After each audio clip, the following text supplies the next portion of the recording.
Is this the priest's house? Is it Father Gorman you were looking for? Yeah, he's wanted. Who wants him? What for? Well, there's a woman that says she's dying. Benfield Street, number 23. Mrs. Coppin sent me. This is a Catholic place, isn't it? The woman says the vicar won't do. It's a Catholic place, all right. I'll fetch him straight away. What's the name of the poor woman that says she's dying? Davis. Mrs. Davis.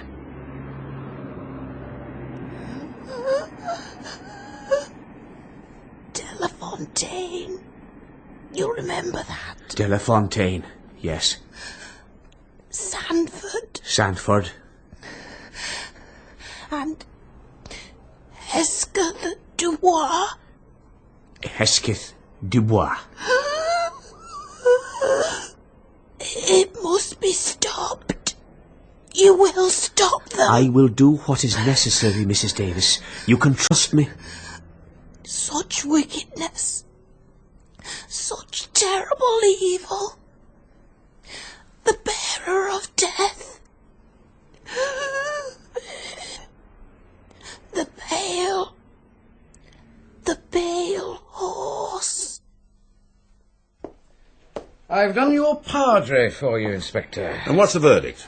I've saved the technical business for the coroner, but the priest was hit with a heavy kosh. The first blow probably killed him, but whoever it was made absolutely sure.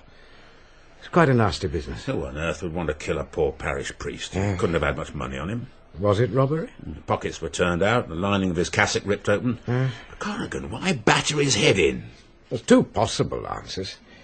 It could have been done by a vicious young thug who likes violence for violence's sake, and there are plenty of them about. And the other answer? Somebody had it in for Father Gorman? Is that likely? Most unlikely. He was a popular man, well loved in the district. No enemies, as far as one can tell, but there's one thing that is rather curious. There was something on him that the killer didn't get. It was in his shoe. What the hell was it doing in his shoe? He had holes in his pockets. Huh? His housekeeper, who's by way of being a bit of a slattern, never kept his clothes mended. She said that now and again Father Gorman would slip a paper or a letter down the inside of his shoe so that he could keep it safe. And what was this paper? I've got it here. It's a list of names. Let me see.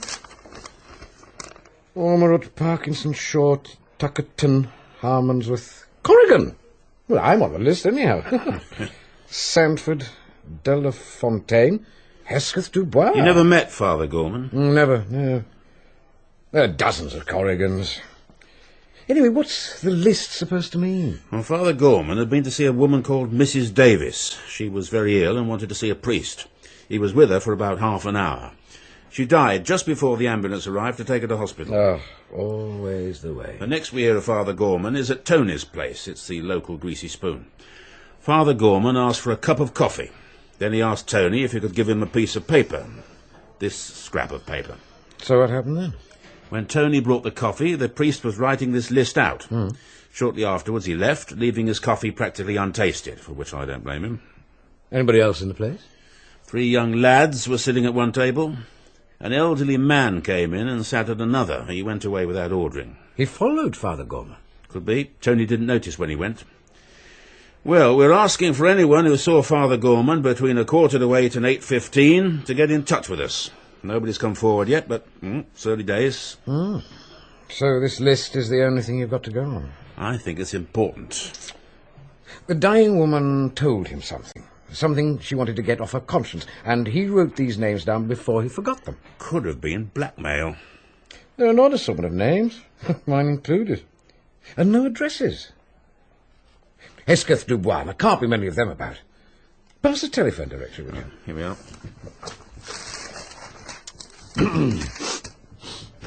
John Hesketh, plumber. Sir Isidore Hesketh. Here we are. Just the one. Hesketh Dubois. Lady. 49 Ellesmere Square, Southwest 1. What say we just ring her up? Saying what? Her inspiration will come. Go ahead. Grosvenor. 64578. Of course, there's no way of knowing whether the list has anything to do with the murder at all. It's ringing. Could just have been a common or garden coshing. It was pretty foggy. Hello. Is that Lady Hesketh Dubois' house? Could I speak to her, please? Oh, I see. I am sorry. So that's why you were so ready to let me ring up. She died last April. We don't really neglect the obvious. 6 months ago. She didn't commit suicide or anything like that? No, she died of a tumour on the brain. And you knew all along? Even so, I'd like to do a little investigating on my own account, if you've no objection. Because of the name Corrigan? Something like that. So, where do we go from here?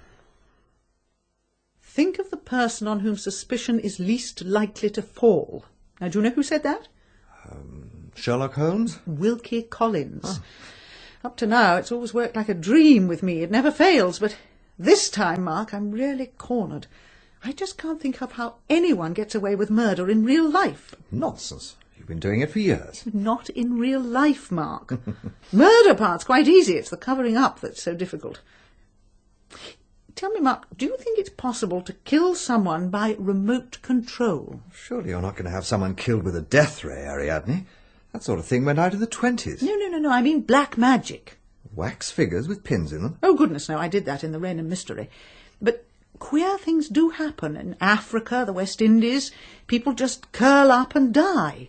Voodoo or juju, you know what I mean. You mean your new story is about death by voodoo? It's just a passing thought. The moment, it's a good old-fashioned blunt instrument.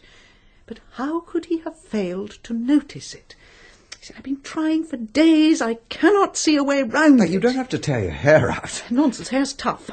Though when I had measles at 14 with a very high temperature, it did come out all round the front, and it was 6 whole months before it grew properly again. Awful for a girl.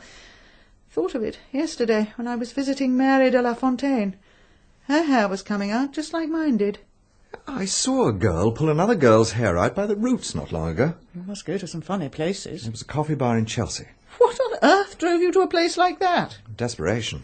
I was trying to write an article on Mughal architecture. That doesn't seem much of an excuse. Anyway, the girl didn't seem to notice. Great tufts of red hair torn out of her scalp, and she didn't bat an eyelid. Who on earth was this girl? Tommy Tucker, they called her. What? A Thomasina Tuckerton.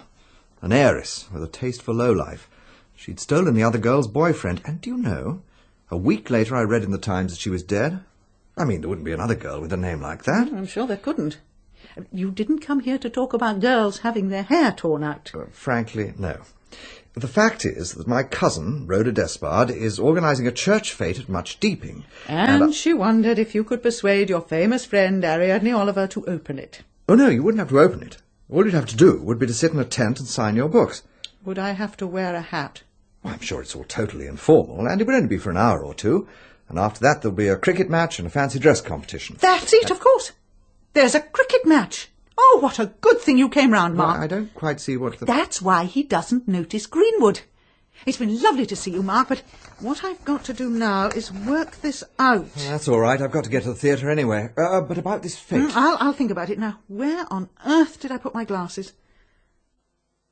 I don't see what more I can tell you, Inspector. I told it all before to your sergeant. I don't know who Mrs. Davis was, or where she came from. She had a job, presumably. Yes, if you can call it a job. She worked for one of those customer research organisations. She didn't mention where she came from, what part of the country. I don't think she was a Londoner. Came from somewhere up north, I'd say. And there's nothing you can tell me about her? Nothing unusual? Not really. Though, when she got ill... Well, she seemed to be worrying about something.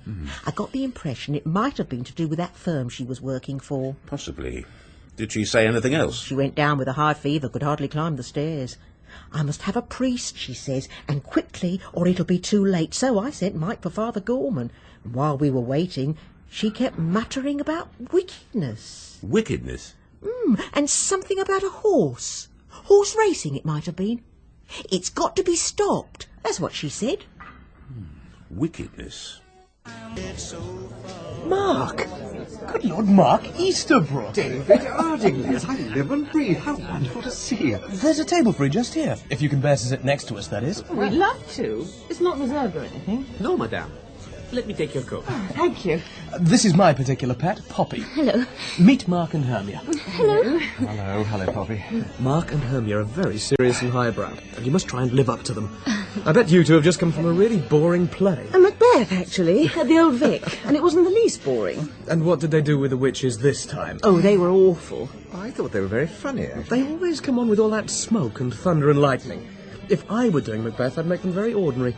Just sly, quiet old women, like the witches in a country village. But there aren't any witches nowadays, are there? Well, you say that because you're a London girl.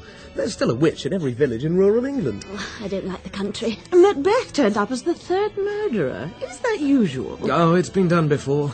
But then, what hasn't? It simply shows that Macbeth couldn't trust anybody, not even hired murderers. How convenient it must have been in the good old days to be able to call in a handy murderer whenever you wanted a little job done. But it is done. What are they called? Contract killings. Oh, I don't mean big-time gangsters. I mean ordinary everyday folk who want to get rid of someone. A business rival, Aunt Evelyn, so rich and so unfortunately long-lived. And how convenient if you could ring up Harrods and say, "Oh, please send along 2 good murderers, will you?" But one can do that in a way, can't one? What way, Poppet? Well, I mean, people can do that if they want to. People like us, you said, only I believe it's very expensive. What on earth are you talking about? Well, that thing they call the pale horse, that sort of thing. The pale horse? What kind of pale horse? Oh, I expect I've got it wrong. It was just something somebody mentioned. I think what you need, my girl, is another glass of wine. And it's time we all had some food. Waiter! Waiter!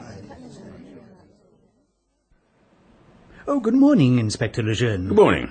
Won't you come through? Thank you. Doreen will look after the shop, won't you, Doreen? Yes, Mr. Osborne. This way, Inspector. We can talk quite privately in here. I'll just draw the curtain across. Very nice little business you've got here, Mr. Osborne. Love all those coloured bottles and pretty jars. Good old-fashioned family chemists. My grandfather was here and my father before me. Mind you, I didn't see it that way when I was young. I wanted to go on the stage. A year and a half in provincial rep soon cured me of that.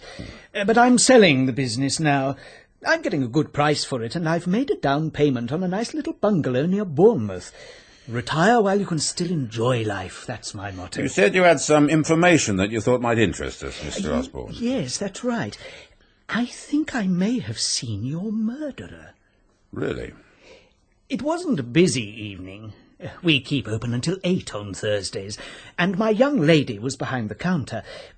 I'd gone to the door to look at the weather, thinking to myself that the fog was coming down very fast, and I saw Father Gorman coming along on the other side of the street. Oh, you knew him? Oh, he'd called in a few times. Anyway, he was going in the direction of West Street. A little way behind him there was another man. It wouldn't have entered my head to notice him, but quite suddenly this second man came to a halt, just when he was level with my door. I wondered why he'd stopped. And then I noticed that Father Gorman, a little way ahead, had slowed down, almost to a stop. Then he started on again, and the second man started to move also. Well, as if he was following him. Well, that's what I'm sure he was doing now. Not that I thought anything about it at the time. What with the fog coming down, I lost sight of both of them almost at once. Well, can you describe this man at all? Well, yes, I think so. He was a tall man. How tall? Oh, nearly 6 feet, I'd say. Though he might have seemed taller than he was, because he was very thin. Sloping shoulders he had, and a definite Adam's apple. Grew his hair rather long under his Homburg. A great beak of a nose. Very noticeable. Age about 55. I'm going by his walk. A very detailed description, Mr. Osborne. Do you think you would recognise this man if you saw him again? Oh, yes, Inspector. I would recognise him. I never forget a face.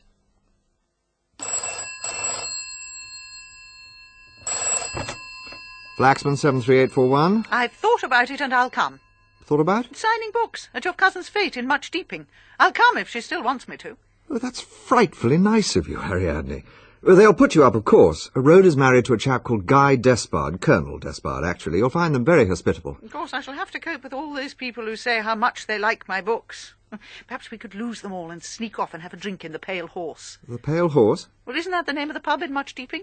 Or is it the Pink Horse? Or perhaps it's somewhere else. I may have just imagined it. Anyway, I'll see you there. Oh. Flaxman 73841. Mr. Easterbrook. That's right. My name is Soames White, solicitors. I'm ringing you about the estate of your late godmother, Lady Hesketh Dubois. Under the terms of her will, you are entitled to choose 3 of her pictures. Oh, that was very thoughtful of her. There is nothing valuable, of course. I seem to remember some very charming watercolours of Indian scenes. Quite so. Probate has now been granted, and the executors are arranging for the sale of her London house. If you could go round to Ellesmere Square in the near future. Oh, I'll go now.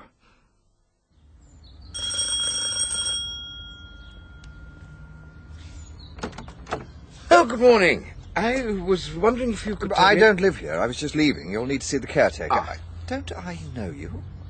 Aren't you Jim Corrigan? Mark Easterbrook. Well, it must be 15 years. You were at Bailey. And you were at... Wadham. Yes. What are you doing here? I'm collecting some watercolours left to me by my godmother. Your godmother? Lady Hesketh Dubois. She was your godmother? Yes. Well, what's so unusual about that? Nothing. Except that I'd called round here hoping to find out something about her. I suppose you don't have time for a spot of lunch. There's a little place just off Lowndes Square. And my godmother was on this list? Yes. And he was such an unusual name, I thought it would be pretty easy to track down. But what did you hope to find out? I'm not quite sure. I wanted to follow up the idea that she might have been blackmailed. Blackmailed? Good Lord, I shouldn't think that's very likely. Who else is on this list of yours? Got a copy of it here. Oh. Yes. Parkinson. I know 2 Parkinsons, and there was a Sanford who used to be rector of our church when I was a boy. Tuckerton. That's odd. Not Thomasina Tuckerton, I suppose. It could be, for all I know. Who is she? What does she do? Nothing now. One week she was having her hair torn out in a coffee bar, and the next I noticed her death in the Times. Good. De La Fontaine. I've heard that name lately, but I can't remember where. Corrigan. Is that why you're taking such an interest? Do you think it might be you? I devoutly hope not. I have a feeling that it's unlucky to have your name on that list. Why do you think it's got something to do with blackmail? It was Inspector Lejeune's idea. It seemed the most likely possibility, but there are plenty of others. But I thought you were a pathologist. I am. Do you always take such an interest in the police side of your work? No, I don't. But seeing my own name on the list made me want to find out what it was all about. One Corrigan to the rescue of another Corrigan. And Inspector Lejeune's got quite a lot on his plate at the moment, so he's got nothing against me ferreting about. Well, I don't think I can give you a useful lead about Lady Hesketh Dubois. She led far too blameless a life to have been blackmailed. Any other Hesketh Duboises that you know about? No, she didn't have any children. Her husband died some time ago. She got a nephew and niece, I think, but not of that name. I can't think of any reason for her to be on your list. If someone killed that priest to get their hands on the list, the reason must have been pretty important.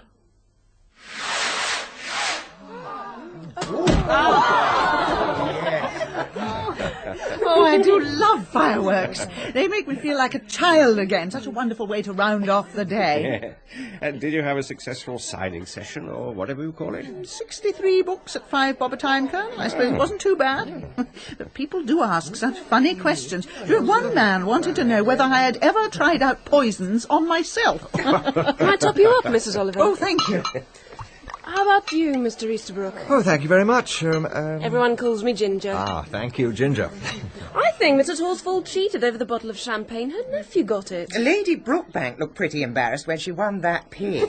Still, all in all, we didn't come out of it too badly. Better than last year, Rhoda. Well, that wouldn't have been very difficult. We got rained off last year. Oh. Yes, Damp's quib was particularly appropriate. Didn't you burn your hand or something, Vicar? A Roman candle, as it happened. I was so determined to get the thing to light. That's why I'm keeping my distance this year. I thought the King's Arms was particularly generous. 5 bottles of whiskey and 5 of gin. Pretty sporting of them. The King's Arms? I thought you said the pub was called the Pale Horse, Ariadne. Well, I did say I might have imagined it. Oh, no, you didn't imagine it, Mrs. Oliver. There used to be a pub called the Pale Horse, but it's just an ordinary house now. Oh, I wouldn't call it ordinary. Mostly 16th century. But I do think they should have changed the name. Oh, no, it would have been awfully silly to call it Wayside or Fairview. I think it's much better to call it the Pale Horse. And there's the lovely old sign still. They've got it framed in the hall. Who's they? It belongs to Thurza Gray. You may have seen her today. Tall, rather mannish-looking, close-cropped hair. She's very much into the occult. Goes in for spiritualism and chances and magic. Not quite black masses, but that sort of thing. I don't quite see Miss Gray as Madame de Montespan lying naked on a black velvet altar. Oh, Ginger! Not in front front of the vicar. Oh, sorry, Mr. Calthrop. Oh, don't apologise, my dear. Far worse things on the television. I still want to know who they are. Miss Gray and who else? Oh, there's a friend who lives with her, a Sybil Stamfordis. She acts as a medium, I believe. Well, you must have seen her at the fete. She was telling fortunes, lots of scarabs and beads, and sometimes she puts on a sari. I can't think why she's never been to India. Well, then there's Bella. She's their cook. She's also a witch, comes from Little Dunning. She had quite a reputation for witchcraft there, runs in the family. Her mother was a witch, too. You sound as if you believe in witchcraft, Vicar. Well, of course I do. It's all treated quite matter-of-factly. Children are told not to tease your cat, and people give you a cottage cheese or a pot of homemade marmalade from time to time. The locals believe they're all three of them witches. Oh. I wouldn't like to offend none of those three. That's what old Mrs. Cripps says. It all sounds very exciting. I'd love to meet them. Well, we'll take you over there tomorrow. The old house is really worth seeing. I'll ring up Thursday in the morning. We can go on there after we've had lunch with Mr. Venables. And who is this Mr. Venables? He's really a most interesting man. He's been everywhere and done everything. Knows all sorts of strange things. He had polio, poor soul, and is semi-crippled, so he has to go about in a wheelchair. It's very sad because he was a great traveller, I believe. I'm sure you'll take to him, Mrs. Oliver. I met you yesterday in your professional capacity, Mrs. Oliver. 6 of your books with signatures, ideal for birthdays and Christmas presents.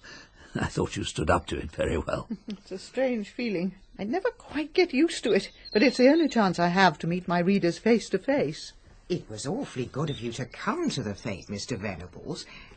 After that generous cheque you sent us, I didn't expect you to turn up in person. Oh, you couldn't keep me away. Part of English village life, isn't it?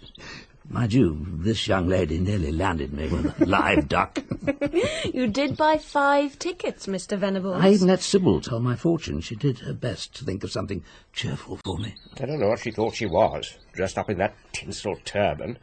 We're seeing her this afternoon.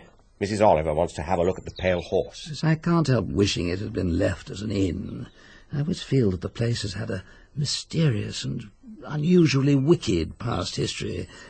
Seems rather tame to have turned into a des res for 3 old maids. 3 old maids? Most of the locals are convinced they're up to their ears in witchcraft. Yes, it's a strange thing, witchcraft. I've run into it all over the world. If you believe in it, the power it can hold over you is quite terrifying. Evil is very powerful, sometimes more powerful than good. I really can't go along with this modern playing down of evil as something that doesn't really exist. Do you believe in the devil, Mrs. Oliver?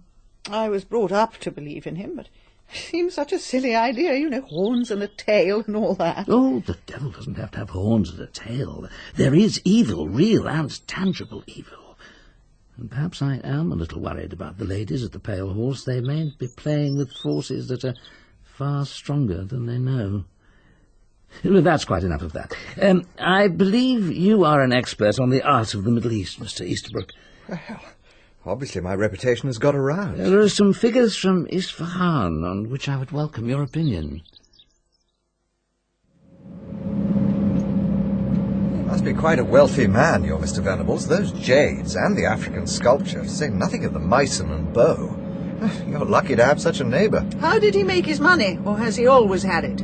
No one knows anything about him. He once told me that the reason he came to live in Much Deeping was because he knew no one here. It's a bit of a mystery.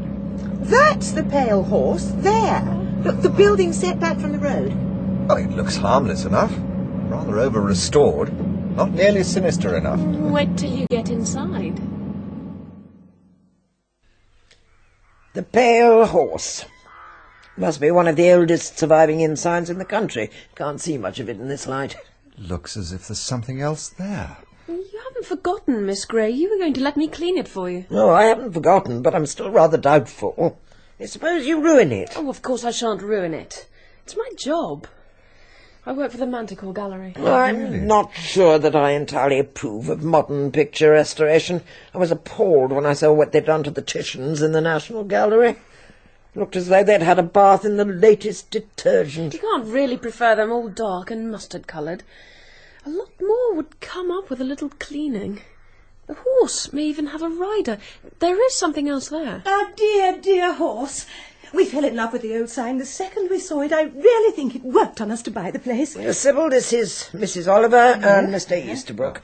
Sybil Stamford. Did you know that all horses were sacred in this country in ancient times, Mrs. Oliver? To the goddess Epona. She was born from a wild mare, Ricotona Rhiannon. And this is Bella. Tea's ready. Oh, come on through, won't you? Oh, this used to be the bar. We didn't think there was much point in trying to disguise it. Oh, I think it's charming. What lovely chrysanthemums. You got all you want, then? Yes, thank you, Bella. Then I'll leave you to it. Bella is disconcerting, isn't she, Mr. Easterbrook? I noticed the way she looked at you. Yes, she's certainly disconcerting. I heard she got rid of both her husbands by turning the evil eye on them. He slowly sickened and pined away. I'm sure you've heard, Mrs. Oliver, that we all practice witchcraft. We've got quite a reputation, you know. Not undeserved, perhaps. Oh, do, please, help yourselves to tea. Perhaps you could pour ginger. I'd love to. Tea, Mrs. Oliver? Thank you. I was always attracted by the occult. Even as a child, I realised that I had occult powers. I fainted once when I was taken to tea in a friend's house. Oh, thank you, dear. I knew that something awful had happened. And then we got the explanation there had been a murder there, in that very room. Quite remarkable. 2 spoonfuls, please, Ginger. Sinister things have happened in this house, too. But we have taken the necessary steps. The earth-bound spirits have been freed. A kind of spiritual spring cleaning. I suppose you could put it like that. What a remarkably striking sari that is you're wearing. Oh, yes, I got it in India. Oh, it was a fascinating place, but I couldn't help feeling it was all too sophisticated. I am one of the few women who have ever visited... You don't believe any of it, do you, Mr. Easterbrook? Well, You're wrong, you know. You can't explain everything away as superstition or fear or religious bigotry. There are elemental truths and elemental powers. There always have been. I don't think I would dispute that. Wise man. Of course, everyone's heard of Baron Let's snip away. I want to show you my library. You've got some astonishingly rare books here, Miss Gray. Is this an original Malleus Maleficarum? Oh, hardly. If it was, I would have sold it. But it is 15th century, like this house. Sadducismus Triumphatus, the Grimoire of Honorius, the Grimorium Verum, Barrett's Magus. Well, it's nice to meet someone who can appreciate one's books. Well, there can't be much about the practice of witchcraft, sorcery, and the rest of it that you don't know. What gave you an interest in it in the first place? It's difficult to say. It's been so long. Just idle curiosity at first, and then I got hooked. But do you really believe in it all?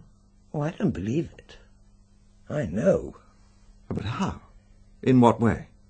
Why have people come throughout the ages to the necromancer, the sorcerer, the witch doctor? There are only 2 things that are wanted badly enough to risk damnation. The love potion and the cup of poison. Love and death. The love potion to win the man you want, the black mass to keep your lover. Like Madame de Montespan. All the cabalistic circles and incantations are only window dressing. The truth is the aphrodisiac in the draught. And death? Death? You so interested in death? Who isn't? There's always been a greater trade in death than love potions. Borgias and their famous secret poisons. Do you know what they really used? Ordinary white arsenic, just the same as any little backstreet wife poisoner. But we've progressed a long way beyond that nowadays. There are new horizons. The mind, knowledge of what the mind is, what it can be made to do. Oh, you mean the witch doctors and medicine man, but surely that won't work unless the victim believes in it. Oh, we've gone much further than the witch doctors. The psychologists have shown the way. The desire for death, it's there in everyone. Work on that. Work on the death wish. You mean you work on your subject to commit suicide? Nothing as ordinary as that. You've heard of traumatic illness? Of course. And people who, because of an unconscious wish to avoid returning to work, for instance, develop real ailments.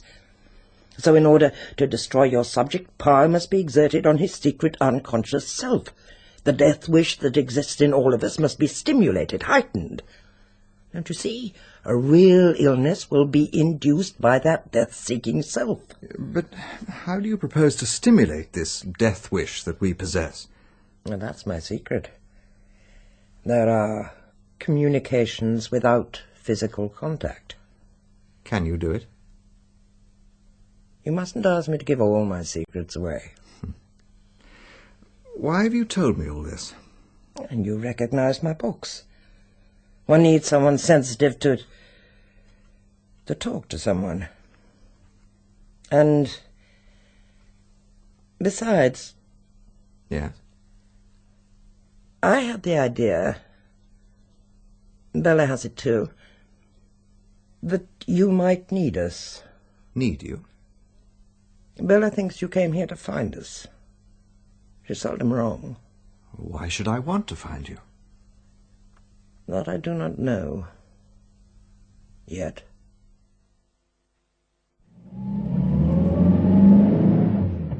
What do they keep all those hens for? They're not hens, they're cockerels. That's what Bella told me. They're useful to us, she said. That's all I could get out of her. I don't like that woman. I don't like her at all. Bella? Oh, I'm sure she's quite harmless, really. No, I don't mean her. I mean Sybil. She seems just silly. All that stuff about voodoo and all those reincarnations she was going on about. Why is it that anyone who was a kitchen maid or an ugly old peasant never seems to get reincarnated? Always Egyptian princesses. Perhaps the kitchen maid can't afford the fare. Oh, now, do you have a railway timetable back at the house, Colonel? No. I need to look up a train for the morning. You can drive back with me. Oh, it's very kind of you, Mark, but I'd rather take an early train. I've got a funeral tomorrow, and I mustn't be late. Mary de la Fontaine was a very dear friend. Of course, that's where I heard the name, de la Fontaine. You said something about visiting her in a nursing home. Did I? Well, it's quite likely. What did she die of? Toxic polyneuritis or something like that. All right, Mark. You've gone quite pale. 252. Inspector Lejeune. Speaking. I don't know whether you remember me, Inspector. My name is Zachariah Osborne. Ah, you're the chemist who reported seeing a man following Father Gorman. That's right. Well, I've seen him again. Where? When? On Saturday, at a place called Much Deeping. I'm living down at Bournemouth now, and Much Deeping's about 20 miles away. There was a village fete, and I saw that Ariadne Oliver was going to be autographing her books. I'm a great admirer of her work. What about the man? Oh, I saw him quite distinctly. He must have met with an accident, because he was in a wheelchair. Oh, but there was no doubt about it. No doubt at all. And did you manage to find out what his name was? Yes, I did. I made some discreet inquiries, and it seems he is a local resident of the name of Venables. Venables? And he lives at Prior's Court, Much Deeping. They say he's a man of considerable means. And you're certain it's the same man? I'd take my oath on it. More coffee, madame. Thank you. Sir? Just a little. Thank you, sir. And this de la Fontaine woman was on the list as well? Yes. And what's more, I went over to the King's Arms and sneaked a look in the hotel register, and someone called Parkinson and someone called Sanford had stayed there during the past year. Now, both names were on Corrigan's list. And then I noticed the name of Martin Digby. Now, if that's the Martin Digby I know, he was Lady Hesketh Dubois' nephew and probably came into her money. And you think that the names on the list are somehow connected with these middle-aged witch ladies at the Pale Horse? Yes, I do. Do you remember Poppy, that girlfriend of David Ardingly? Pale-faced girl with a silly voice. Well, she talked about the Pale Horse having some connection with getting rid of people who weren't wanted. Well, I got the impression she didn't know what she was talking about. I went round to see her in the flower shop where she works, and she denied all knowledge of it. But she was scared stiff, Hermia. She was shaking like a leaf. Mark, you're letting your imagination run riot. I don't think I am. The menace is real. I'm worried about what's going to happen to the other names on that list. The whole thing is real. I dare say your old pussies are quite genuine in believing it themselves, but it's all just fantasy. You can't believe in this sort of thing. You simply can't. I want to get to the bottom of what's going on, Hermia. Well, I think you should. Might be quite interesting. In fact, really rather fun. I wanted to ask if you'd help me. How? Help me investigate. Oh, I'd love to, Mark, but I just can't. Well, there's my article for the journal, and there's still that Byzantium thing. Well, I understand you've got too much on your plate. And supernatural hijinks in quaint old inns with dotty old ladies isn't quite my style. Why don't you try your friend Corrigan? It's unutterable balderdash. Isn't it just? But you believe there's something in it, don't you? Well, let me ask you a question first. This stuff about everyone having a secret urge or wish for death, is there any scientific truth in that? I'm not a psychiatrist. Strictly between ourselves, I think half these blokes are slightly balmy themselves. Do you mind if I pour myself another dram? Oh, go ahead. Thank you. So you don't believe in it? What? The power of the death wish? Oh, I believe in it. But these chaps take it much too far. And as for some half-baked village spinster being able to induce it by remote control, it's just rubbish. You take my word for it. I'll drop the subject. How are you getting on with that list of names? The boys have been doing their best, but these things take time and a lot of routine work. Names without addresses and Christian names aren't easy to trace and identify. I'd be willing to bet you one thing. Mm-hmm. Within a fairly recent period, say a year to a year and a half, every one of those names has appeared on a death certificate. Am I right? You are right, for what it's worth. But there's nothing fishy about any of the deaths. Pneumonia, cerebral hemorrhage, tumour on the brain. Nothing in the least suspicious. Ordinary illness leading to death, just as Thurza Gray claims. Are you really suggesting that that woman can cause someone she's never seen, miles away, to catch pneumonia and die of it? Well, I'm not suggesting it. She is. Well, I'd like to think it's impossible, but there are certain facts that worry me. There's the casual mention of a pale horse in connection with the removal of unwanted persons. Now, Thurza Gray, who boasts of getting rid of people through induced traumatic illness, lives in a place called the Pale Horse in Much Deeping. And it's just a minute. Where did you say? Much Deeping. Is it somewhere near Bournemouth? It's about 15 miles away. Suppose you didn't come across somebody called Venables down there? Certainly I did. What's he like? Well, he's a most remarkable man, a really powerful personality, although he's completely crippled by polio. What? He had polio some years ago. He's paralysed from the waist down. Thought it was too good to be true. How do you mean?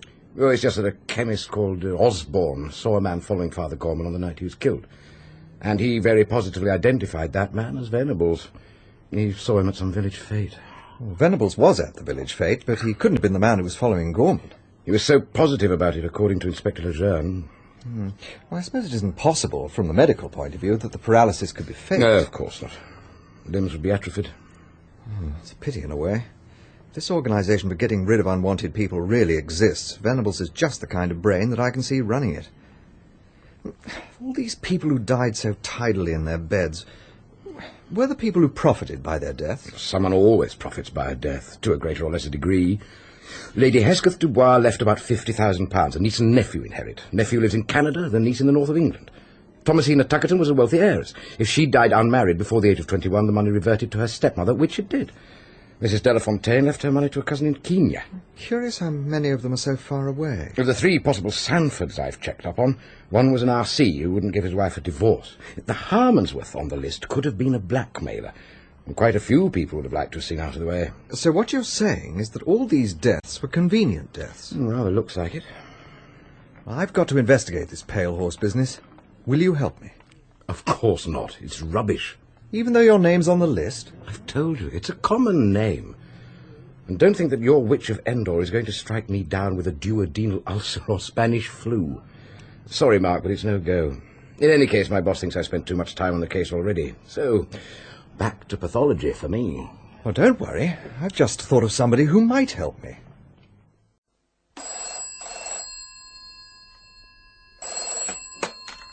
Ariadne Oliver. Ariadne, this is Mark Easterbrook. Oh, Mark, look, this isn't a very convenient time to call. I've just realised that Major Crediton couldn't possibly have been at the scene of the crime, and he's got to be. It won't take a second. Can you tell me the name of that girl who was staying at the house for the fete? I expect so. Ginger. That was her name. Well, I doubt if she was christened Ginger. What was her other name? I've got it written down here somewhere, and her address and phone number. Phone number? That's marvellous. I'm glad you reminded me. I was going to send her one of my books. Such a bright girl. Yes, here we are. She lives in Gardner Mews, Calgary Place. Yes. And her number is Capricorn 35987. 87. And what's her name? Corrigan.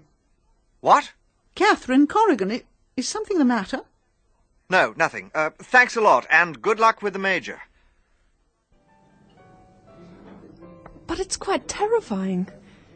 I must admit, I've always thought they were just three dotty old ladies, but it all sounds too close to be just coincidence. What are you going to do about it? I'm not sure. I need to get inside it all somehow or other. You seem to have one or two leads. Perhaps I can help. What about your work? Oh, they're fairly easygoing at the gallery, and there's plenty I can do outside office hours. What about that Poppy girl? She obviously knows something. Yes, but she got frightened and sheered off when I tried to ask her questions. She definitely wouldn't talk. Well, that's where I can help. She told me things she wouldn't tell you. Can you arrange for us to meet? Your friend and her and you and me, a show or dinner or something. That shouldn't present much of a problem. As for you, I believe your best bet would be the Thomasina Tuckerton angle. There seem to be two possibilities. The stepmother or the girl she had the fight with. Have you any idea what the girl's name was? Not a clue, I'm afraid. The wicked stepmother's probably the better bet, anyway. After all, she was the one who got the money.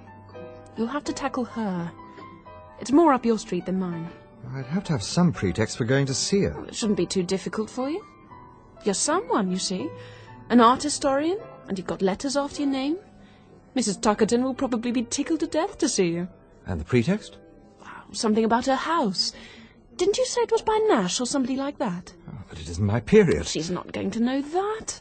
All you've got to do is get your foot in the door. Somehow or other you slip the pale horse into your conversation and see how she reacts. If she has any kind of a guilty conscience, she's bound to show some sign. And if she does? Then we'll know we're on the right track.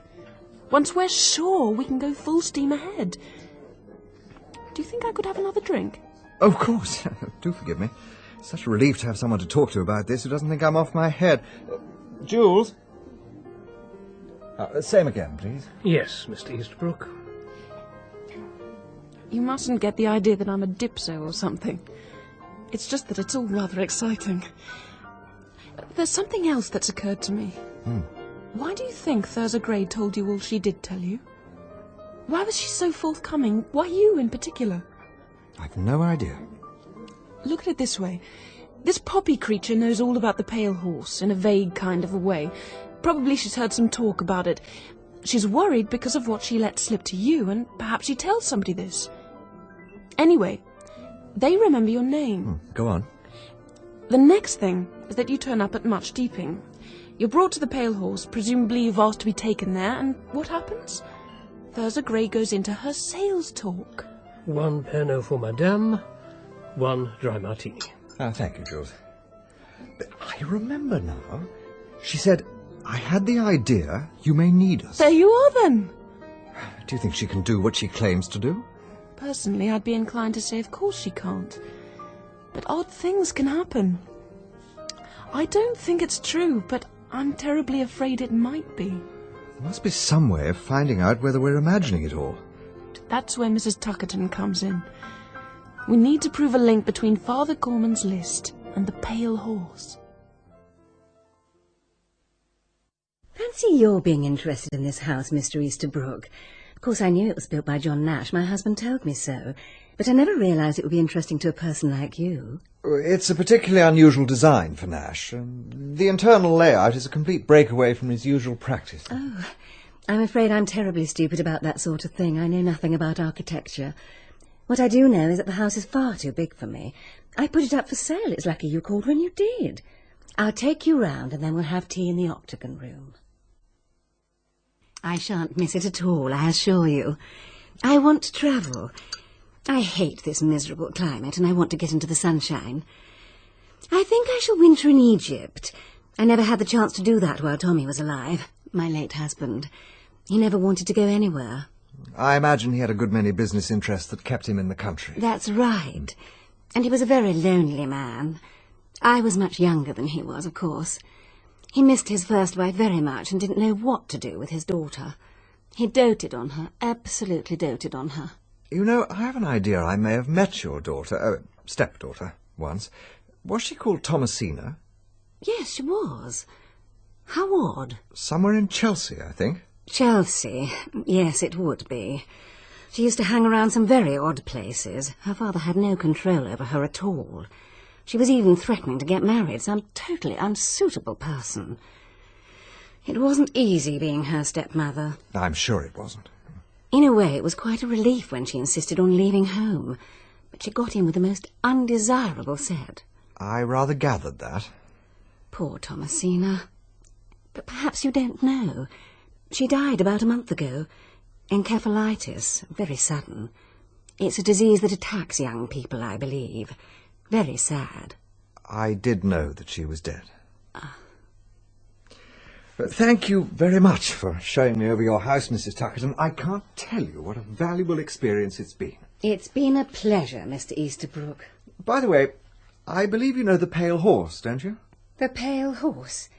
What do you mean by the Pale Horse? Oh, my mistake.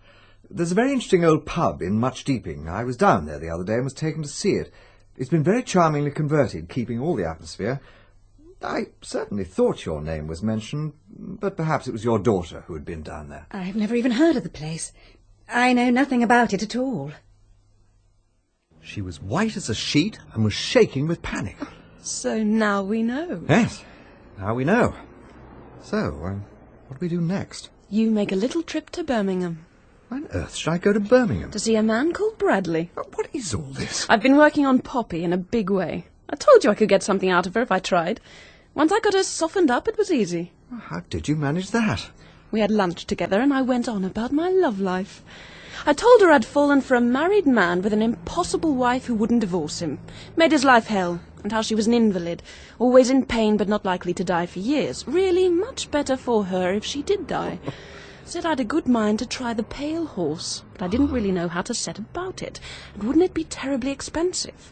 And Poppy said yes, she thought it would. She'd heard they charged the earth, so I said I'd try it anyway. How did one set about it? And Poppy came across with the address of this man, Bradley. You had to go to him first, she said, to settle the business side. She told you this quite openly. You wouldn't understand. The point is that if a girl tells things to another girl, it doesn't really count.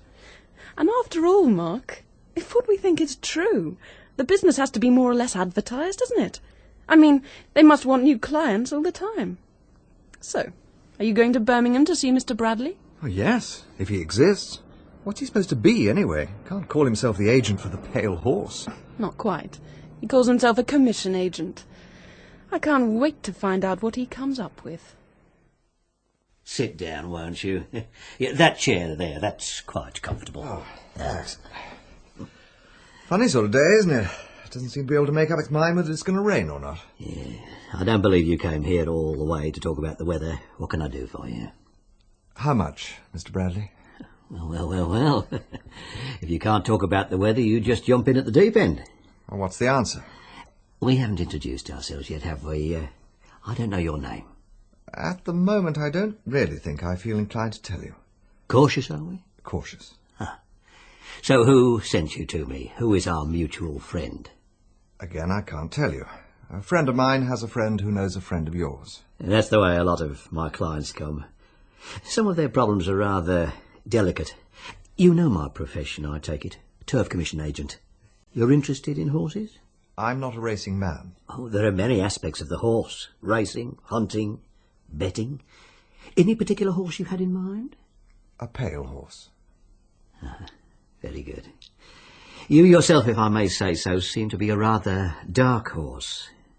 You mustn't be nervous. Why mustn't I? I can assure you that you needn't have any anxiety. I am a lawyer myself. Disbarred, of course, otherwise I wouldn't be here.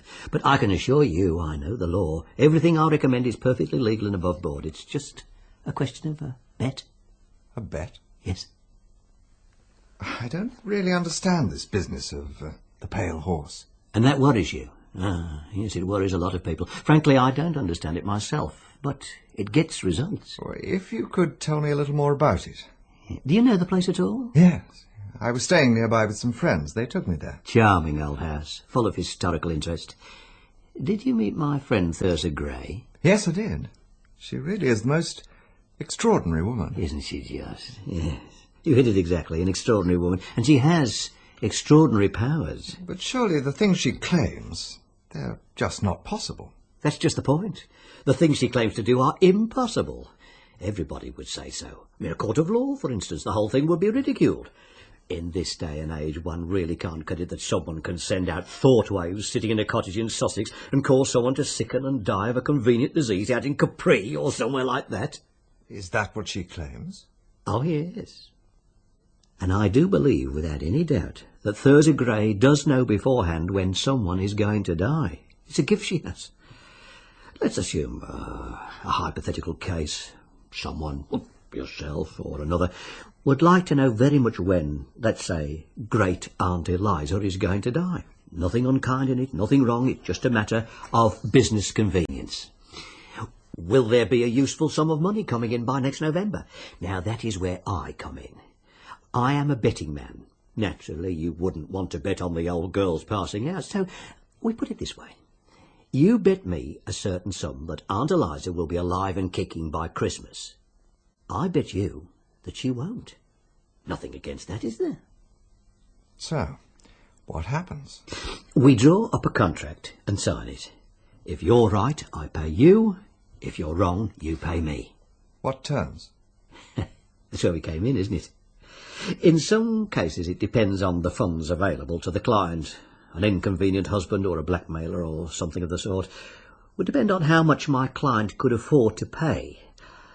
I don't, let's make it clear, bet with poor clients. The odds would work out normally at 500 to 1. That's pretty steep. My wager is pretty steep.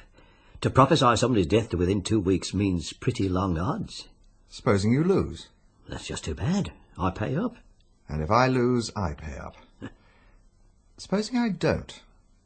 Oh, I wouldn't advise that. I really wouldn't. I must think it over. Certainly. Think it over. If you decide to do business, come back and we'll go into the matter fully. There's no rush. Take your time. Sooner or later, we've got to find out what really happened at the Pale Horse. And there's only one way to do that. One of us has to go to Bradley as a genuine client. I don't like it. Why? We'd have to have a real victim. Can't just invent somebody. They'd almost certainly check up. And we'd have to have a real reason for getting rid of him. He'd have to agree. It's a lot to ask. Who is there that you or I would want to get rid of? There's my Uncle Max, I suppose. I'll come into a very nice packet when he goes. But he's over 70 and more or less gaga, so it would be more sensible for me to wait. What about you? Have you got any relatives who are going to leave you any money? No one at all. It's a pity you've never married. We could have cooked up a bit of bigamy if you had. Oh dear. Have I put my foot in it? It doesn't matter. It was a long time ago. I rather doubt if there's anyone now who knows about it. You married someone? Yes, while I was at Cambridge. What happened? We went to Italy in the long vac. There was a car accident. She was killed outright. And you? I wasn't in the car. She was with, somebody else. I'm sorry. You were married in England? Yes. A registry office in Peterborough. But she died in Italy? Yes. So there will be no record of her death in England? No. Then what more do you want? Nothing could be simpler. You're desperately in love with someone and you want to marry her. But you don't know whether your wife is still alive. You parted years ago and haven't heard from her since. Then she suddenly reappears. She refuses to give you a divorce and threatens to go to your young woman and spill the beans. Who's my young woman? You? Certainly not. I'm the wrong type. I'd probably be happy to live in sin with you. No, that statuesque brunette you go around with. Hermia Redcliffe. But what about the wife? They'll want details, where she lives and so on. Brace yourself. I'm your wife. What? There's no need to be so taken aback. It's not a proposal. But you'd be putting yourself in danger. That's my lookout. Well, it wouldn't hold water for a moment. Oh, yes, it would. I arrive at a furnished flat with a suitcase or two with foreign labels. I take the flat in the name of Mrs. Easterbrook. And who on earth is going to say I'm not? They can verify the marriage by checking at Somerset House. They can easily find out about your friendship with Hermia, so why should there be any doubts? But suppose something happens to you. It won't. I'm forewarned and forearmed. I know what somebody's going to try and do to me. I'm in good health. And I simply cannot believe I'll develop gallstones or meningitis because old Thurza draws pentagrams on the floor and Sybil goes into a trance. I don't like it. I don't like to think of you alone in some place under a false name with no one to keep an eye on you. I think before we embark on this, we ought to tell the police what we intend to do. But you don't mean to tell me that you actually believe any of this? Well, that's the beauty of it. Nobody could possibly believe it. But I've established the link between that list and the Pale Horse. Well, even if you have, there's not sufficient evidence for me to investigate the place. It's not even in my parish. Well, I'm not asking you to do anything, Inspector. There's a chance that I may be able to get to know a little more about how it works. But I thought I ought to let you in on it first, just in case anything goes wrong. You see, this friend of mine is taking one hell of a risk by playing the part of the victim. So what's this wife of yours been doing to you? She's come back. It's as simple as that. What did you think had happened to her?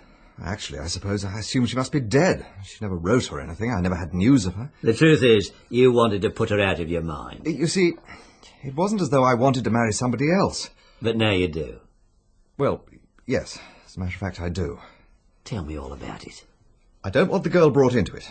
She doesn't even know about my wife. I don't want to tell you anything about her. Quite natural. But what about divorce? Isn't that the most obvious solution? My wife simply won't hear of it.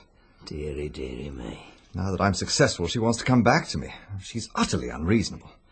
She knows there's someone else, and she's... acting nasty. She's quite young, I take it? She'll live for years. Oh, yes, well, you never know, Mr. Easterbrook. She's been living abroad, I think you said. So she tells me. I've no idea where she's been. May have been out east.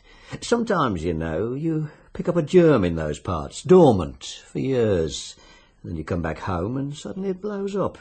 I've known 2 or 3 cases like that. Might happen in this case. If it will help to cheer you up, I'll bet a small amount on it. 1,500 to 1 that the lady dies between now and Christmas. How's that? Well, it'll have to be sooner. She's threatening to go to my girlfriend and make trouble. I can't risk that. Yeah, alter the odds, then. We'll say 1,800 to 1. Your wife's a goner in under a month. I've got a sort of feeling about it. If you'll just sign here. Is this legally binding? I don't think that it'll ever be put to the test. A bet's a bet. We don't like Welshers. I shan't Welsh. I'm sure you won't, Mr. Easterbrook. Now, for the details. Mrs. Easterbrook, I take it, is now living in London.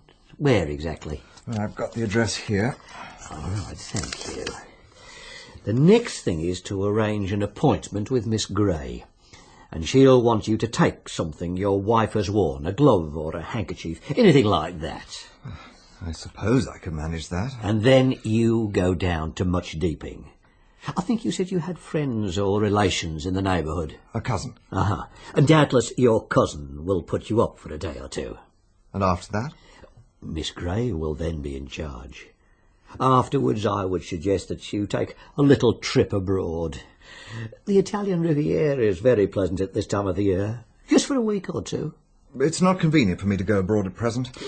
Well, then stay in England if you must, but definitely not London. Now, I must strongly advise not London. Why not? Clients are only guaranteed absolute safety if they obey orders.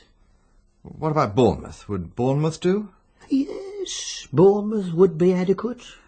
Stay at a hotel, make a few acquaintances, be seen in their company. The blameless life. That is what we aim at. Are you really going to a séance at Thurza's? This very evening. Well, why not? I never knew you were interested in that sort of thing, Mark. I thought it was such a peculiar setup that day we went over there. I'm curious to see what sort of show they put on. I shall come with you. I've always wanted to go. You do nothing of the sort, Rhoda. Oh, but I don't believe in spirits and all that, Guy. You know I don't. I just want to go for the fun of it. That sort of business isn't fun. There may be something genuine to it. There probably is. But it doesn't have a good effect on people who go out of idle curiosity. Then you ought to persuade Mark, too. Mark's not my responsibility. In any case, Rhoda, Miss Gray was most emphatic. One outsider is quite enough, she said, and she was being deadly serious. I want you to sit in this chair. Here. Right. I must impress on you, Mr. Easterbrook, the necessity of remaining absolutely still. On no account must you move from the chair. You would be putting your life at risk. This is no child's game. I am dealing with forces that are dangerous to those who don't know how to handle them. The couch on which Sybil is to lie is protected, as you see, by a circle inscribed with cabalistic signs from the Grimorium Verum. The brazier and the copper bowl in which Bella will make the sacrifice are both protected by the sign of Tetragrammaton. I see that you've put your remarkable library to good use. Although our rituals are based on those of antiquity, we do not scorn the 20th century. As you see, we also employ a wave transmitter. The old magic and the new, the old knowledge of belief, the new knowledge of science. Together they will prevail. You have brought what you were instructed to bring. A glove. I hope that will do. Most suitable. Physical emanations from the wearer are quite strong. Bella!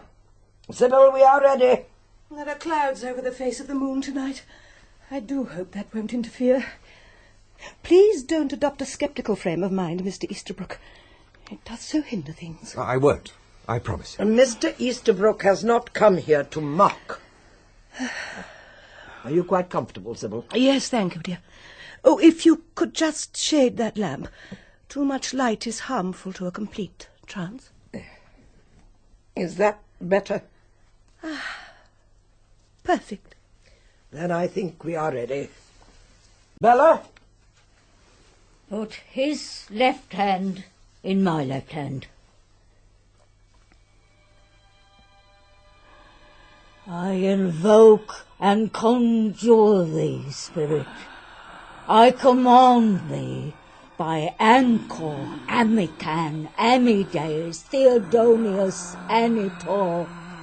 I exhort and command thee, O spirit, come presently.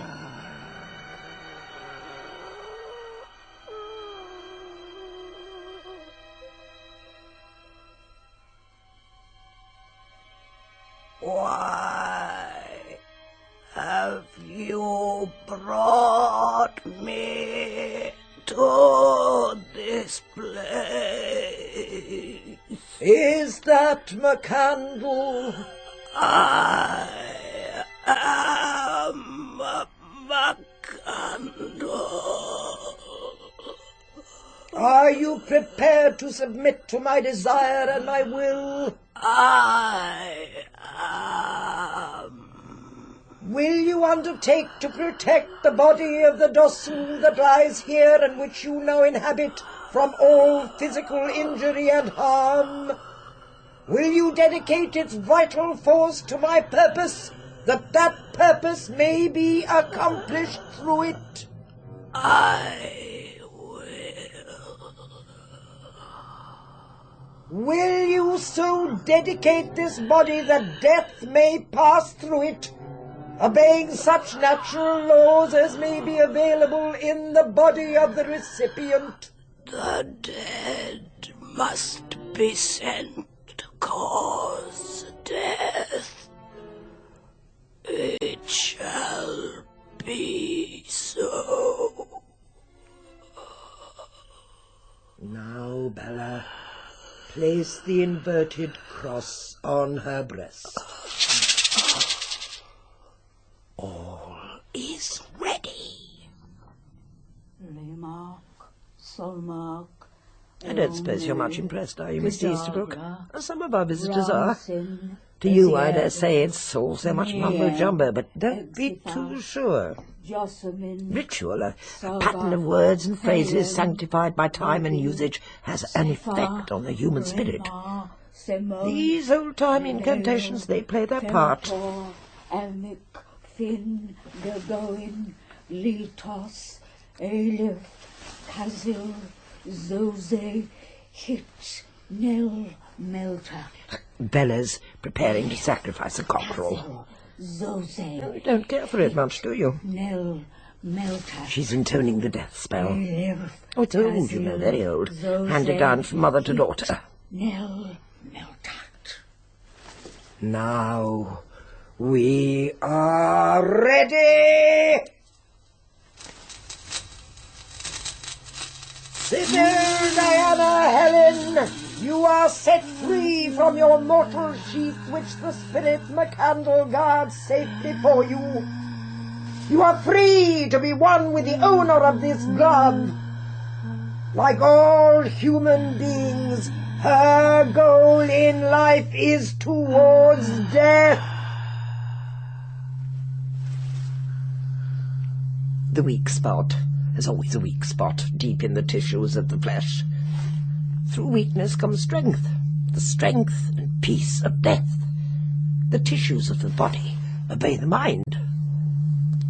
Command them towards death!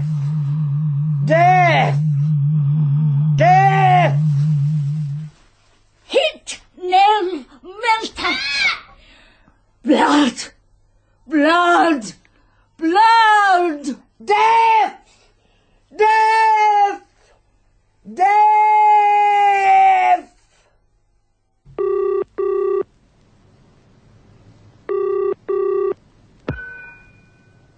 Hello? Ginger, are you all right? Of course I'm all right. Why shouldn't I be? Well, I just thought you might have had bad dreams or something. Well, I didn't. So tell me all about it. That was all rather pathetic, really. Sybil lay on a couch and went into a trance. Was it black velvet, and did she have nothing on? Well, actually, she wore quite a lot of clothes. Peacock blue. And what about Bella? Oh, that really was rather beastly. She killed a white cock and then dipped your glove in the blood. Oh, nasty. Have you had any suspicious callers? Only what you might expect. The milkman, the man to read the gas meter. I checked his credentials. A woman asking me what cosmetics and patent medicines I used. An old lady who wanted a subscription for blind dogs. Oh, and one of the flat porters mended a fuse for me. Well, it seems harmless enough. What were you expecting? Well, I really don't know. So what are you going to do with yourself? Well, I've agreed to stay on another night with Rhoda, so I'm rather stuck. I thought I might call in on Venables. I still think there's something rather mysterious about him. I suppose you might say that I've always known what I wanted. Money, for me, was always a means to one end, infinite leisure in which to contemplate the beautiful things of this world, natural and artificial. And since to go and see them in their natural surroundings has of late years been denied me, I have them brought here from all over the world. But money still has to be found. Aren't you rather limited, stuck down here in the country? Oh, I don't need to go outside this room to make money. I have all the latest technology at my disposal, machines that can supply me with the answers to my questions in seconds, compared to hours or days of human labour. Technology that can take the place of man. There still has to be man the controller, man the thinker who works out the questions to ask. Man the Superman, wielding power but never known to wield power, perhaps. A man who sits in his chair and pulls the strings. Are you casting me for the part, Mr. Easterbrook? I do wish it were so. One needs something to compensate for this humiliating incapacity. No, I am ill-fitted for the role of your Superman, but you're right in a sense. I have never believed in laborious toil. Only the fool toils. One must think, plan the campaign in every detail. The secret of all success is something quite simple, but it has to be discovered. And once one has done that, others can put it into execution. A kind of master plan. Exactly. But tell me, what has brought you back to Much Deeping? It can't be that you wanted to cheer up an invalid on a dull evening. No, I came down here with a very definite purpose. And what was that? To attend one of Thurza Gray's seances. And were you impressed, or did you find it all great nonsense? I don't know. Well, there is a kind of power there. Power? The power of the pale horse. Yes, I've heard it spoken of, and I'm sure those dear ladies believe in it. It's harmless tomfoolery. Harmless? Well, how could they possibly injure anybody, Mr. Easterbrook? How indeed. But it's getting late and I must hurry back. Rhoda will be wondering what's happened to me. Oh, do give her my regards. We must arrange another luncheon party soon. You're sure you can find your way out? Oh, certainly. Thank you. Good night. Thank you for your company.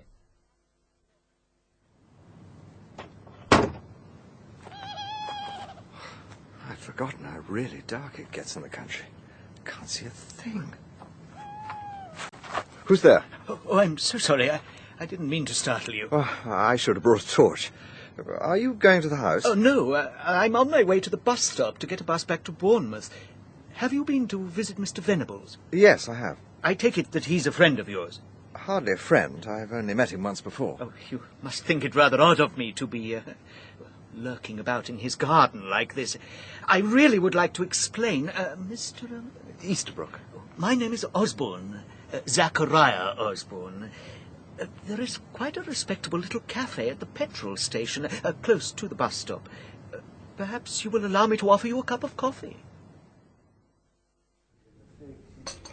But then I heard from Inspector Lejeune that Mr. Venables had been a cripple for some years as a result of polio.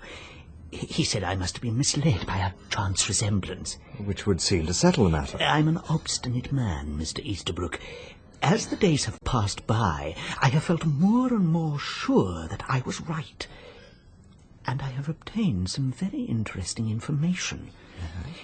Mr. Venables was seen by the local doctor in Much Deeping when he first arrived. But that doctor retired and went to live abroad.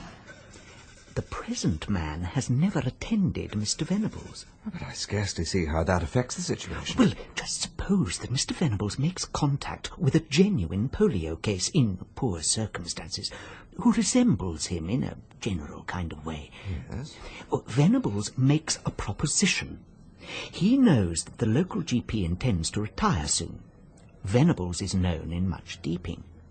He bribes the genuine polio victim to be examined by the GP, calling himself Venables. Mr. Venables is thoroughly documented as a polio sufferer with atrophied limbs. But this is pure speculation. Oh, that was why I was outside Venables' house tonight.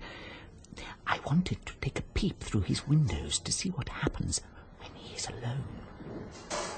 Oh, there's my bus. Thank you for giving me the opportunity to explain.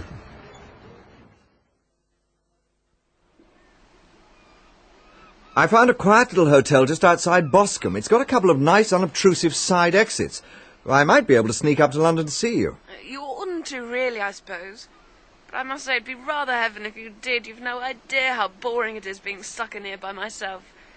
Perhaps I could slip out and meet you somewhere. Ginger, what's the matter with your voice? Oh, it's nothing. I've just got a sore throat or something, that's all. Oh, but for goodness sake, I mean... Look, anyone can have a sore throat. I'm starting a cold, I expect, or a touch of flu. Tell me exactly how you're feeling. You mustn't fuss. I'm aching a bit, all over. You know the kind of thing. Temperature? Well, perhaps just a bit. Look, really, there isn't anything to panic about. We've got to take every precaution. Ring up your doctor and get him to come and see you. Straight away. If you insist. But don't think I'm a terrible fusspot. Miss Corrigan's ill. It could be serious. Well, have you any idea what's wrong with her? Well, her doctor doesn't seem to know. She's got a temperature, she aches all over, she can't bear anything touching her, and her hair's starting to fall out. But isn't there some sort of specialist you can call in? Oh, I'm a policeman, not a doctor. What sort of specialist? I don't know. Someone who knows something about suggestion and hypnotism and brainwashing and all that kind of thing. I'm worried about that damn box. What damn box? That wave transmitter of Thurza Gray's. Well, things like that don't exist outside science fiction. But I agree we should call somebody in. It may be a false alarm, but it may be some kind of induced psychosomatic illness. Can't afford to take risks. Well, there is somebody else who may be able to help. And who's that? A girl called Poppy. She was the one who put me onto the pale horse in the first place. Take good care of my baby. So it was you! You're the man with the invalid wife who was getting in the way of you and Ginger. She told me all about it. She wanted to know about the pale horse. Yes, and somehow it's all gone very wrong. It all seems to have recoiled on her. Did you ever hear of that happening before? She really seems to be very ill. I've never known it happen that way. What do you mean? I've heard of things happening when people didn't pay up. There was a man who fell in front of a tube train. Oh, she was a sweet girl, Ginger. I wish I could help. Eileen Brandon might know something, I suppose. Who's she? Oh, she used to work with some consumer research outfit. You know, asking people about what kind of toothpaste they use, that kind of thing. But she got worried and gave it up. You mean she thought it might be connected with the pale horse in some way? I don't know about that. She got frightened, I think. I've got her address if you want it.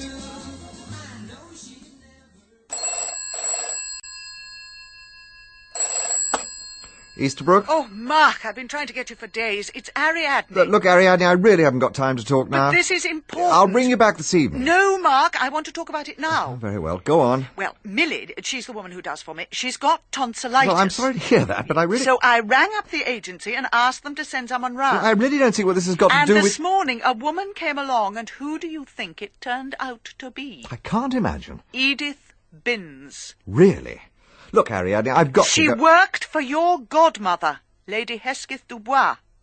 Now, we got to talking about her last illness, and she happened to mention that when the poor lady was taken into hospital, her lovely white hair was coming out in handfuls. Good Lord. Yes, and that set me thinking. Now, the same thing happened to my friend Mary Delafontaine, and to that girl you saw in the coffee bar. And to Ginger. Well, you know I'm something of an expert on poisons. I suddenly realised what they must all have been suffering from. Thallium poisoning. They've verified that? No doubt about it. And is Ginger going to be all right? Do they know how to treat it? There's a very good chance she'll pull through now they know what's wrong. So that's the simple truth about the pale horse. No witchcraft, no hypnotism, no death rays, plain old-fashioned poison. The whole pale horse setup was bogus, and the beauty of it was that it was all totally safe. If Thurza Gray was charged with murder, it'd be laughed out of court. You think that she's the ruling spirit? As far as the pale horse is concerned, yes. But she's not the real brains of the show. The mastermind is someone who has no connection whatever with the victim. Any ideas on that? I'm not sure. A common factor seems to be that on every occasion some pleasant, harmless-seeming woman calls with a questionnaire on behalf of a consumer research agency. And you think she plants the poison? I suspect it's not as simple as that. I think we ought to talk to a woman called Eileen Brandon. She works in a music shop off the Tottenham Court Road. I left because I had a feeling that there were things going on that I didn't know about. You mean you didn't think it was a genuine concern? The questions didn't seem to follow up any particular line of research. It was as if they were a cloak for something else. Sometimes I'd be asking about cereals and cake mixes, sometimes cosmetics, face powders, lipsticks and so on. Another time it might be patent medicines, brands of aspirin, cough pastils, mouthwashes. You were not asked to supply samples of any particular goods? No, never. You merely asked questions and noted down the answers? Yes. I wasn't the only one who thought something funny was going on. I got talking to another woman, a Mrs. Davis. She said that she'd overheard that the whole setup was a racket of some kind. And then she added something really strange. I feel like Typhoid Mary, she said. Typhoid Mary? She said some of the people I call on seem to curl their toes up and pass away just from having had one look at me. And that was all she said? On that occasion, yes. But sometime later, after I'd left, I saw her in a cafe in Greek Street. We talked a bit and I told her why I'd got another job. And I asked her if she'd found out what it was all about. She said, I can't be sure, but I'll tell you I recognised someone the other day, coming out of a house where he'd no business to be and carrying a bag of tools. What was he doing there, I'd like to know. And she asked me if I'd heard of a pub called the Pale Horse. And I asked her what the Pale Horse had to do with it. And what did she say? She told me to read my Bible. The real question is, who was the man Mrs. Davis recognised coming out of a house where he had no business to be and pretending to be a workman of some kind? If she recognised him, he may have recognised her. And if she passed on that particular item of information to Father Gorman, it was vital that he should be silenced before he could tell anyone. You agree? Oh, yes, I agree. And you've no idea who the man is? Well, yes, I have an idea. And we haven't got a shred of evidence. Nothing, except... Yes. I think it's time we paid your Mr. Venables a visit. And we'll take Osborne along with us, just to see why he's so certain that Venables is the killer. You seem to be spending a good deal of time in this part of the world, Mr. Easterbrook. Do sit down. Thank you. And you, Inspector. And who is this gentleman? This is Mr. Osborne. How do you do? I'll explain why he's here when we come to it. So what can I do for you, Inspector? I'm making inquiries about the death of a Catholic priest, Father Gorman, on the 8th of September in West Street, Paddington, at around 8 o'clock in the evening. We believe you may be able to assist us. I'd be only too happy to do so, but I've never heard of Father Gorman. Well, I've been given to understand that you were in the neighbourhood at the time of his death. Paddington? It's not a part of the world I really know at all. Look, what exactly is all this about? Father Gorman had been called out to the deathbed of a woman nearby. She had become entangled with a criminal organisation, an organisation which specialised in the removal of unwanted persons. Its headquarters are said to be a place called the Pale Horse. Ah, now I begin to understand. So that is what brings you to our pleasant rural neighbourhood, my friend Thurza Grey, and all her occult nonsense. Well, don't tell me that Scotland Yard or wherever you come from take this seriously. We take it very seriously, Mr. Venables. Would you really believe that Thurza Grey is bringing about people's deaths by invoking the power of the devil? Oh, no. The cause of death is much less complicated. Thallium poisoning.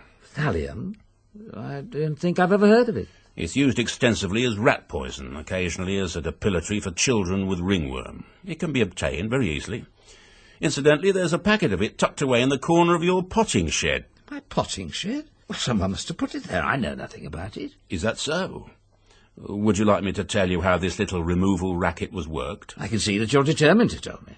The client, the person who wants an inconvenient person eliminated, is intended to believe that the person he wants removed dies as a result of this witchcraft. When in reality it wouldn't kill a black beetle. But behind the scenes, certain women are detailed to canvass the intended victim with a questionnaire.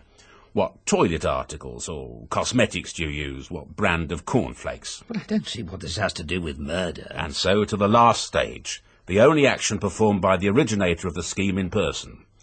He may be wearing a mansion flat porter's uniform, he may be a plumber or an electrician or calling to read the gas meter. Whatever role he's playing, his real object is simple. The substitution of a preparation he brings with him for a similar article which he knows, as a result of the questionnaire, that his victim uses. And that preparation contains thallium. But how do you come to know all this? When we have suspicions of a certain person, there are ways of making sure. Indeed? Such as? Well, nothing very remarkable. A hidden camera, for instance. We've got some excellent pictures of the uniform flat porter, gas man, and so on. Our man was disguised, of course, but even so, he is being recognised quite easily. Recognition is an interesting thing, Mr. Venables.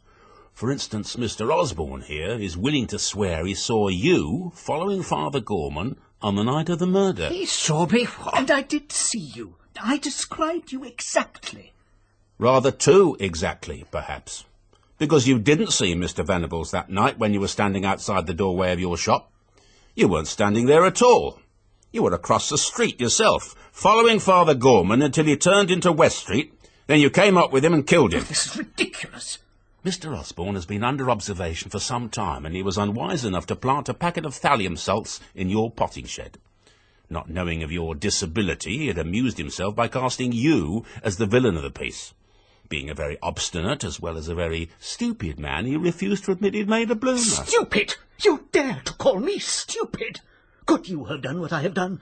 If you had any idea of what... You shouldn't have tried to be so clever, you know. Why, if you just sat back in that shop of yours and let well alone, I shouldn't be here now, warning you, as it's my duty to do so, that anything you say will be taken down and may be used as evidence against you.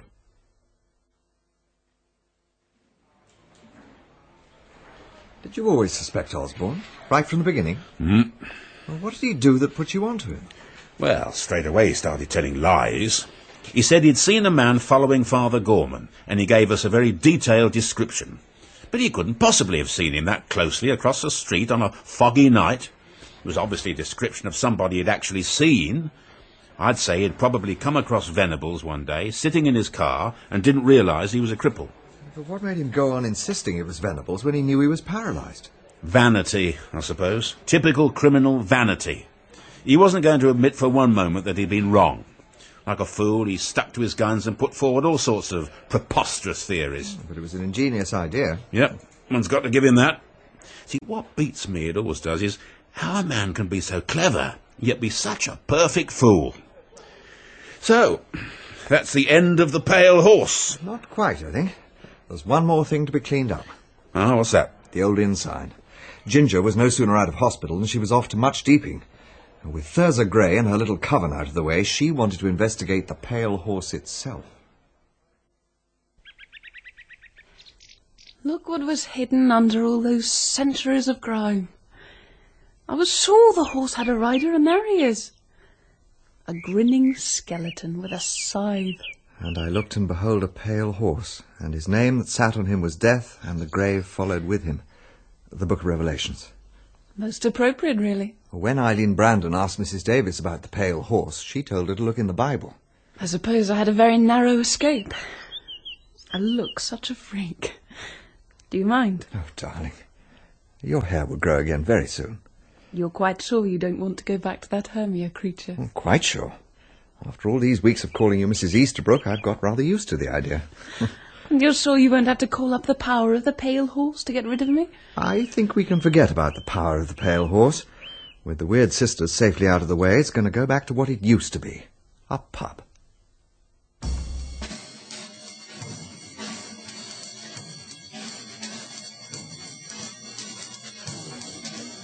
In Agatha Christie's The Pale Horse, Mark Easterbrook was played by Jeremy Clyde, Ariadne Oliver by Stephanie Cole, Mr. Venables by Terence Alexander, and Ginger by Federae Holmes.